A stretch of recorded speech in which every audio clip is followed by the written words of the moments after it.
చెప్తా అంటారు, ఏమైనా మాట్లాడుతూ అంటారు, ఏం అప్పుడు లేదా ఇప్పుడు లేదా అని కూడా మాట్లాడుతూ ఉంటారు. నేను ఇంతకుముందు కూడా చెప్పా, ఏ విధంగా కేవలం ఒకటి మాత్రమే ప్రశాంత్ కిషోర్ ఏ విధంగా చెప్తాడు, కేకే సర్వే అనే వాళ్ళు ఏ విధంగా చెప్తారు, లేకుంటే అశ్విని దత్ అనే అతను ఏ విధంగా చెప్తాడు 160 అని చెప్పేసి. ఎందుకంటే ప్రజల నాడి ఎవరికి దొరకలేదు, అందలేదు అనేది వాస్తవం. అలాంటప్పుడు వీళ్ళు ఏమాత్రం గ్రౌండ్ రిపోర్టు చేయని వీళ్ళకి ఏ విధంగా తెలుస్తుంది. వన్ థింగ్ ఏదైనప్పటికీ కూడా నేను కొన్ని పత్రికల్లో వచ్చిన ఆర్టికల్స్, అదేవిధంగా మిగతా దానిలోకి వచ్చిన ఆర్టికల్స్ని దృష్టిలో ఉంచుకొని మీ ముందు కొన్ని ఉదాహరణలు తీసుకొని రావదలుచుకున్నాను. ఇక్కడ చూసినామంటే తమిళనాడు రాష్ట్రంలో తిరువల్లూరు నియోజకవర్గంలో ఇది పార్లమెంట్ వైజ్గా నేను చెప్తున్నాను. టోటల్ 14,30,738 ఓట్లు పోల్ అయింటే, కానీ ఈవీఎం మాత్రం కౌంట్ చేసినప్పుడు 14,13,941 ఓట్లు 47 ఓట్లు చూపించాడు. అంటే 16,791 ఓట్లు కౌంటింగ్ చేసిన దానికంటే పోలైన ఓట్లు తక్కువగా ఉన్నాయి తిరువల్లూరు అనే విధంగా. అదేవిధంగా అస్సాంలో చూస్తే 10,760 ఓట్లు తగ్గినాయి. అంటే వీళ్ళు కౌంట్ చేసిన దానికి, వీళ్ళు ఈవీఎంలో ఇచ్చిన దానికి పోలింగ్ అయిన దానిలోకి చూస్తే, పోలింగ్ అయినది చూస్తే 12,40,306 అయితే ఈవీఎంలో కౌంట్ చేసిన దానిలకు 12,29,546 ఓట్లు ఉన్నాయి. 10,760. ఒడిస్సా ధనకల్ అనే చోట 11,93,460 ఓట్లు ఈవీఎంలలో పోలయింటే, ఈవీఎంలు కౌంట్ చేసినప్పుడు మాత్రం 11,84,33,000 9,427. అదేవిధంగా గుంటూరు మన ఆంధ్రప్రదేశ్లో చూస్తే 14,11,989 పోలయింటే, కౌంటింగ్ చేసినప్పుడు 14,04,061 ఓట్లు 7,928 ఓట్లు పోలైన దానికంటే ఈవీఎంలలో తక్కువగా కనపడడం జరిగింది. అదేవిధంగా ఎక్సెస్ వచ్చినాయి, అంటే పోలైన దానికంటే ఈవీఎంలలో ఎక్సెస్ రావడం జరిగింది. ఆ సంఖ్య చూస్తే అస్సాంలో కరీంగంజ్ అనే చోట చూస్తే 11,36,538 ఈవీఎంలలో పోలయింటే, ఎంచే టైంకి 11,40,349 అంటే 3,011 ఓట్లు పెరిగినట్టు కనపడినాయి. అదేవిధంగా ఒంగోలులో చూస్తే ఈ 13,99,707కి కౌంట్ చేసినప్పుడు 14,11,174 ఓట్లు. అదేవిధంగా ఒడిస్సా దాంట్లో బలాస్పూర్, మధ్యప్రదేశ్లో మండ్లా, అదేవిధంగా బీహార్లో బుక్సర్, ఇవన్నీ చోట పోలైన ఓట్ల కంటే ఈవీఎంలలో పెరిగిన ఓట్లు ఇవి. అదేవిధంగా ఇక్కడ పోలైన ఓట్ల కంటే ఇక్కడ తగ్గిన ఓట్లు. ఇది ఓవరాల్గా కూడా చెక్ చేసుకుంటే వచ్చిన విషయం. రెండో దానికి చూస్తే టోటల్ ఈ విధంగా చూస్తే దేశవ్యాప్తంగా 140 నియోజకవర్గాల్లో ఈ విధమైన ఓటు డిఫరెన్సెస్ జరిగినట్టు మొత్తం దీనిలో ఫామ్ 17Cకి దీనిలో చెక్ చేసిన చోట మనము చూడడం జరిగింది. పైకెత్మ అదేవిధంగా ఈ విధంగా 16,000 ఓట్ల నుంచి ఈ విధంగా చేయడం జరిగింది. మే 25 ఈసీ రిలీజ్ చేసిన దాని ప్రకారము, ఒక్క నిమిషం, ఇవన్నీ కూడా చిన్నవి మాక్ ఓటింగ్లలో జరిగినవి ఇవన్నీ అని చెప్పేసి వాళ్ళు చెప్పడం జరిగింది. ఇంకా ఏమంటే ఫామ్ 20 ఇంకా ఇంతవరకు ఆన్లైన్లో కూడా అప్లోడ్ కాలే. మామూలుగా ఇవన్నీ ఆన్లైన్లో అప్లోడ్ కావాల్సిన విషయం. ఎందుకు అవన్నీ చెప్పచ్చు, లక్షల మెజార్టీలలో వస్తున్నప్పుడు ఈ 1,000, 2,000, 3,000 ఎందుకు ఈ విధంగా అని చెప్పేసి నేను దానిలో కూడా కొన్ని ఉదాహరణలు చెప్తాను. దీనిలో సంబంధించి చూస్తే మొదటిది ముంబై నార్త్ వెస్ట్ మహారాష్ట్ర, దానికి సంబంధించి మొత్తం ఈవీఎంలలో పోలైన ఓట్లు 9,51,580 ఓట్లు మొత్తం పోలైనాయి.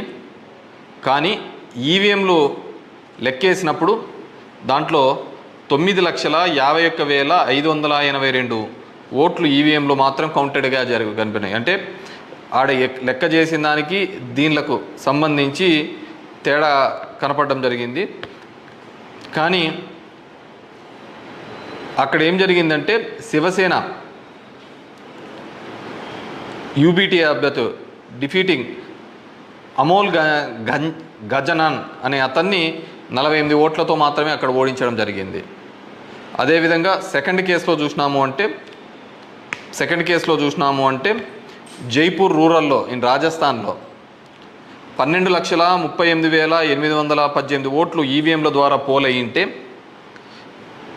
పోలయింటే కానీ ఈవీఎంలలో లెక్కించినప్పుడు మాత్రం అది 12,37,966 ఓట్లుగా మాత్రమే చేయడం జరిగింది. 852 ఓట్లు అక్కడ కౌంట్ కాలే. 852 ఓట్లు అక్కడ కౌంట్ కాలేదు. బీజేపీకి సంబంధించిన రావు రాజేందర్ సింగ్ అనే అతను ఈ సీట్ని గెలవడం జరిగింది. అతను గెలిచిన దానికి మార్జిన్ 1615 ఓట్లు, 1615 ఓట్లతో ఆయన గెలవడం జరిగింది. 1600. కానీ అక్కడ వచ్చిన తేడా 852. ఇది ఇట్లా మారిపోయినా ఇది ఇట్లా గెలిచిందో అంటే ఆ లోయెస్ట్ మార్జిన్. ఎందుకని థర్డ్ కేసు కంకర్ ఇన్ ఛత్తీస్గఢ్, అక్కడ పోలైన ఓట్లు 12,61,103 ఈవీఎంల ద్వారా ఓట్లు పోలైంటే, ఈవీఎంల ద్వారా మనకు ఫామ్ 17లో ఇచ్చినప్పుడు ఈవీఎంల ద్వారా ఉండేది. కానీ లెక్కేసినప్పుడు 12,60,153 ఓట్లు అక్కడ కౌంటెడ్ అని 950 ఓట్లు ఆడ కౌంట్ చేయలే, మిస్ అయినాయి. ఎట్లా మిస్ అయినాయో తెలియటంలే, ఎక్కడ కనపడటంలే. దాని ద్వారా బీజేపీకి సంబంధించిన భోరో రాజ్ నాగ్ అనే ఇతను గెలవడం జరిగింది. 1,884 ఓట్లతో గెలవడం జరిగింది ఇతను. Fourth case Farrukhabad in Uttar Pradesh 10,32,244 EVM ఓట్లు పోల్డ్ అయితే, కానీ ఈవీఎంలలో చెక్ చేస్తే ఫామ్ 17 ఒక విధంగా ఉంది, దీనిలో చెక్ చేస్తే 10,31,740 ఈవీఎం ఓట్స్తో ఉన్నాయి. 460 ఓట్లు కౌంట్ చేయలేదు. ముఖేష్ రాజ్పుత్ అనే అతను గెలిచినది 2,678 ఓట్లతో. ఇటు గెలుపోవటంలో కంటే మార్జిన్ కంటే అసలు ఈ ఓట్లన్నీ ఎక్కడికి మిస్ అయిపోతున్నాయి. అండ్ ఈ కేసులలో చూస్తే ఇవి అసలు వివిప్యాట్లను కౌంట్ చేయాలని, అదేవిధంగా 100% ఇవన్నీ మాల్ ఫంక్షన్గా జరుగుతున్నాయని చెప్పినా కానీ మార్జినల్ ఎల్లరని, అదేవిధంగా సర్ప్లస్ ఓట్లు ఎందుకు వచ్చినాయనే విషయాన్ని ఇంతవరకు కూడా ఎలక్షన్ కమిషన్ చెప్పలేకపోయింది. అదేవిధంగా పార్లమెంట్ వైజ్గా ఎక్కడ తగ్గినాయి ఏ విధంగా అని చెప్పేసి ఇంతవరకు